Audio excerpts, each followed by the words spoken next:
सोनू की मम्मी।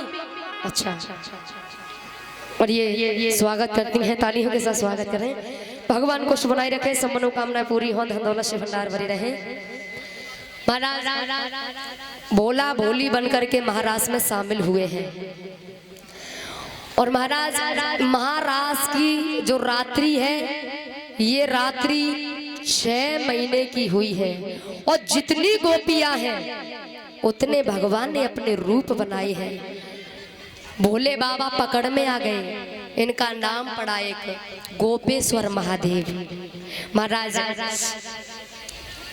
एक रात्रि 6 महीने की हुई है। जितनी गोपियां उतने भगवान ने अपने रूप धारण किए थे। लेकिन थोड़ा गोपियों को लगा कि हम किसी से कम नहीं है, क्योंकि भगवान हमारे साथ नृत्य कर रहे हैं। थोड़ा ऐसा अभिमान जैसा अंदर आया।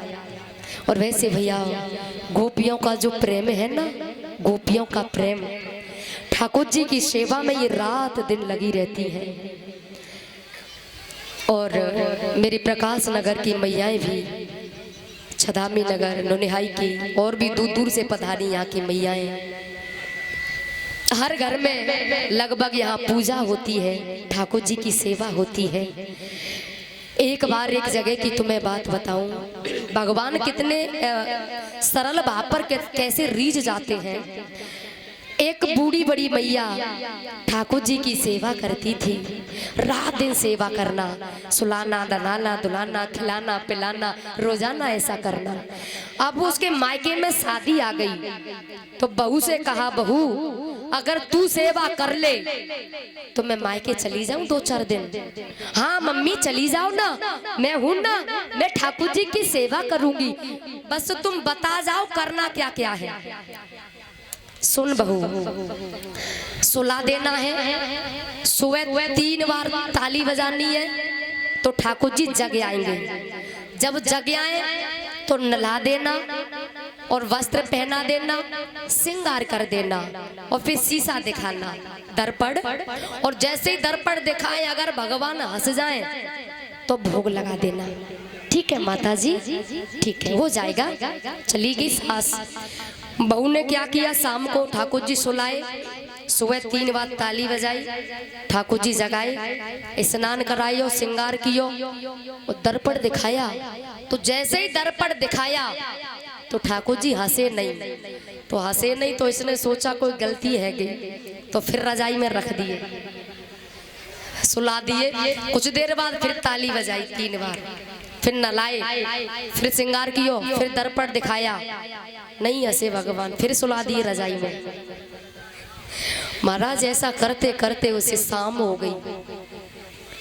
अब दूसरा दिन हुआ, ऐसा करते करते अब भगवान को लगा, बोले ये तो भूखी मार डालेगी, क्योंकि जब तक हंसूंगा नहीं तब तक कुछ मिलने वाला नहीं है। तो दूसरे दिन अच्छा उसे 2-3 दिन हो गए तो उसने फिर ऐसा ही किया, 3 बार ताली, नलाया धुलाया, श्रृंगार कियो, दर्पण दिखायो। तो भगवान यानी पीतल के ठाकुर जी और पीतल के ठाकुर जी के दांत मूर्ति से बाहर आ गए। खूब जोर से हंसे भगवान, और जैसे ही हंसे बोले अब हंसे हैं, हाँ अब भोग लगाऊंगी ना। अब उसने भोग लगाया। अब महाराज अब रोजाना यही नियम रहा। आ गई गोपी, उसकी सास आ गई।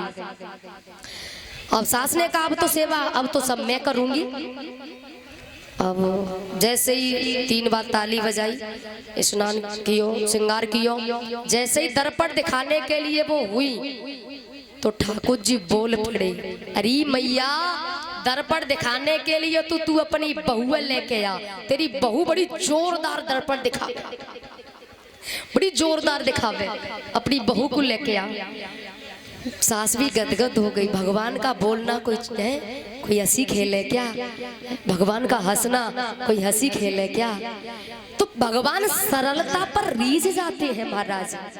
और ध्यान रखना, ये गोपियां तो रात दिन भगवान का नाम लेती है।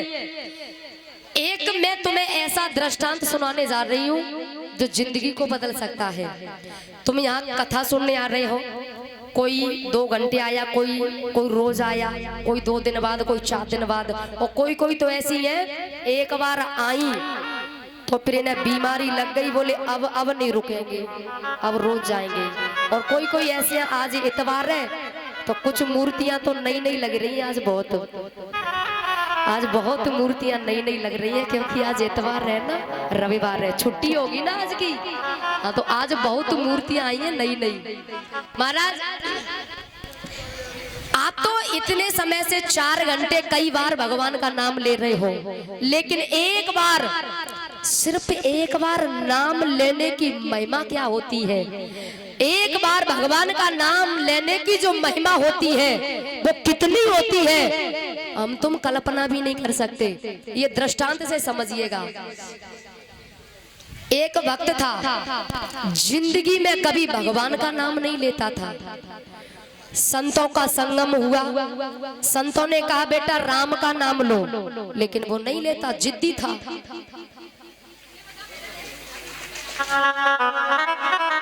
इनको नाम कछूना, और ये कछूना 251 रुपए की माला से स्वागत करती हैं। भगवान खुश बनाए रखे, सब मनोकामना पूरी हो।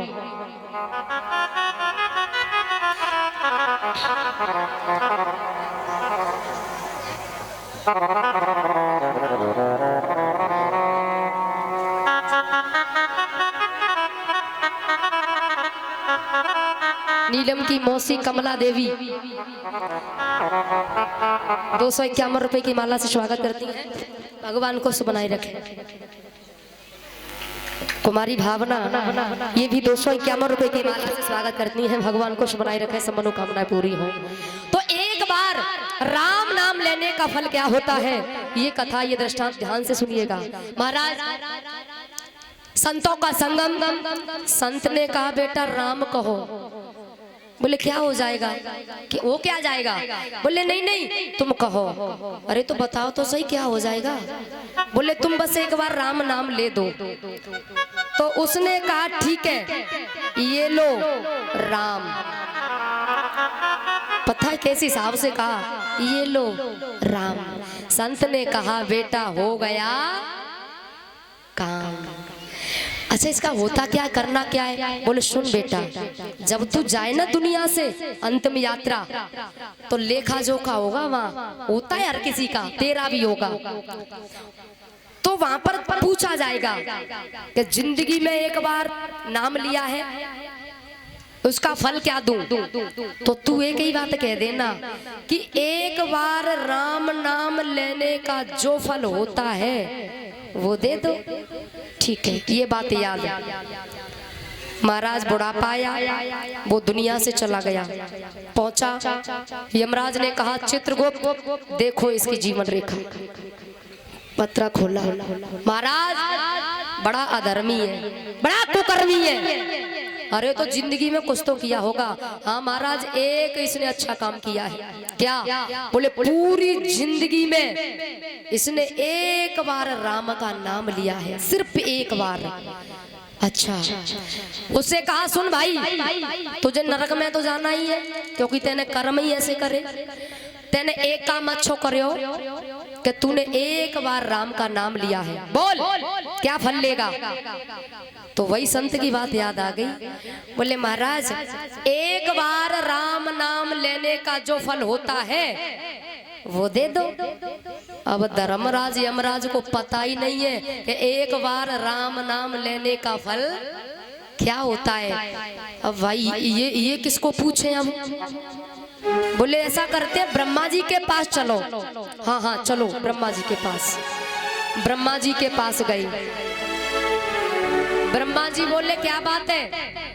धर्मराज बोले महाराज भगवान ये बताओ एक बार राम नाम लेने का फल कितना क्या होता है? तो ब्रह्मा जी सोच में पड़ गए। बोले एक बार नाम लेने का फल, ये तो हमें